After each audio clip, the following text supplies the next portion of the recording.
Our interest in their world was purely for the betterment of mankind. Everything has clearly gotten out of hand now, yes. But it was worth the risk, I assure you.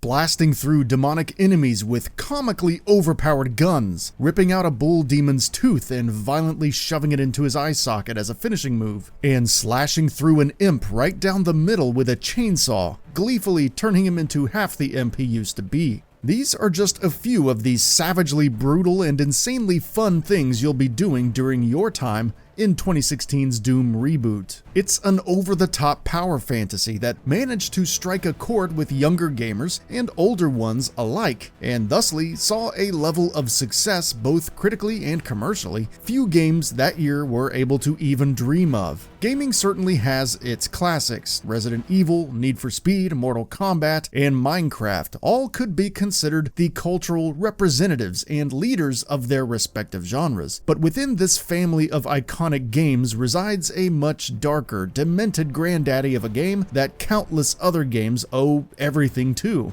Doom. The original Doom was by no means the first violent shooter from the first-person perspective, nor was it the first game to cause parents across the world to clutch their pearls, but it was easily the first game to do both of these things as ridiculously well as it did. The game set the world on fire for gamers and even sparked several national discussions on the morality of violent video games being allowed to exist. Even today, the original game's name is invoked by lawmakers and other authority figures as a scapegoat for society's various ills. As ridiculous an argument as that usually is, there's no denying the power and influence that Doom was able to wield with some sound effects, MIDI metal tunes, and some pixels on a screen. As you might imagine, Doom would see a release on just about anything that could run it in the 90s. The Sega 32X, the Saturn, Super Nintendo, PlayStation, Atari Jaguar, Game Boy Advance, and even the Acorn Archimedes would see some form of Doom in their libraries, keeping the game relevant for far longer than anybody could have guessed. This enduring popularity also led to plenty of sequels. The outstanding Doom 2 gave fans more of what they wanted from the first game. Doom 64 flirted with a darker tone, but still largely played the same. Doom 3 went full-on horror to great effect.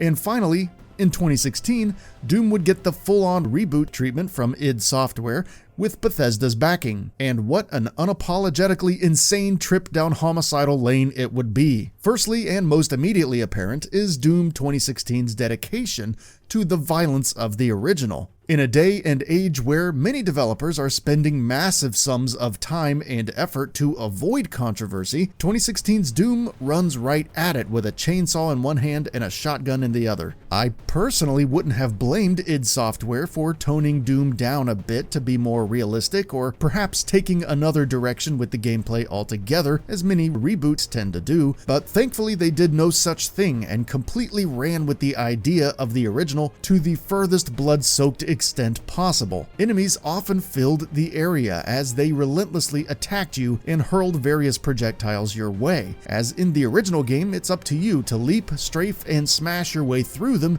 in whatever way you choose and keep yourself alive in the process. This is nothing but natural for fans of the original, and the gameplay style was able to serve as a stark reminder of the beauty in the simplicity of the original, while also being a breath of fresh air among the highly technical, calculative shooters that currently populate most of the genre today. Adding in the ability to jump around to various platforms and dish out brutal finishing moves is about the only real fundamental elements that were added here, and they feel right at home among the other characteristics that made up the feel of the original game. To this day, eviscerating a demon, shooting another in the face with a rocket launcher, and resorting to a chainsaw when you're low on ammo are all things that come together best in a Doom game, and the 2016 reboot accomplished their clearly intentional goal of defending that status. While gameplay is certainly king, other peripheral elements of 2016's Doom also went a long way to holding on to the original's tone while bringing it into the 21st century. Of the most impactful of these things that make up the tone of the Doom reboot was the overwhelmingly intense soundtrack composed by the Australian Mick Gordon. While the original Doom soundtrack of MIDI tunes that imitated the sound of popular Pantera songs was an excellent fit for that game and that time, Gordon's highly produced, more industrial metal songs would produce a much more vicious, fast-paced sound that couldn't have matched the tone of the visuals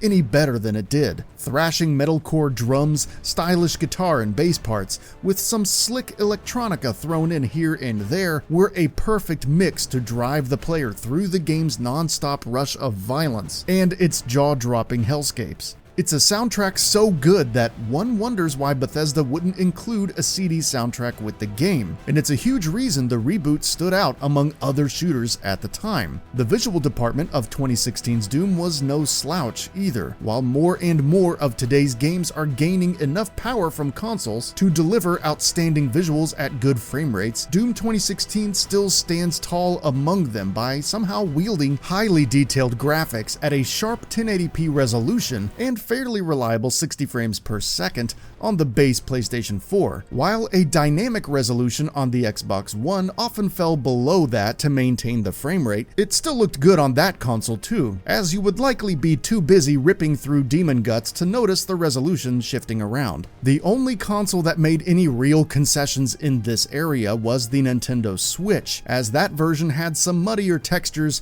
and was locked at 720p and 30 frames per second. Even still, for a port to a handheld console, Doom 2016 holds up nicely on the Switch, all things considered. All in all, much like the original game, Doom 2016 plays well for everything on which the console was launched, and will likely continue as future iterations are released on future hardware. Doom 2016 is not just a fantastic game for its excellent gameplay that refuses to leave its roots, its outstanding gory visuals, or its powerful, pounding auditory assault of a soundtrack. It's fantastic because it has all of these things and somehow is able to add up to a greater experience than the sum of its parts. Where most major video game reboots try to straddle the line between the sensibilities of a modern game and the original with feebleness and delicacy, this game charges through that problem with the power of a BFG. Doom 2016 knows what it is, inside and out, makes no apologies for it, and does it better than anyone else. It created its own outlandish brand of the first-person shooter almost 30 years ago, and in 2016 reminded the world who the king of the genre really is. And for that alone, you have to admit, 2016's Doom was one hell of a game. That's it for this video. If you enjoyed and would like to see more, feel free to hit that subscribe button and hit the notification bell to ensure you'll be notified when new videos go up.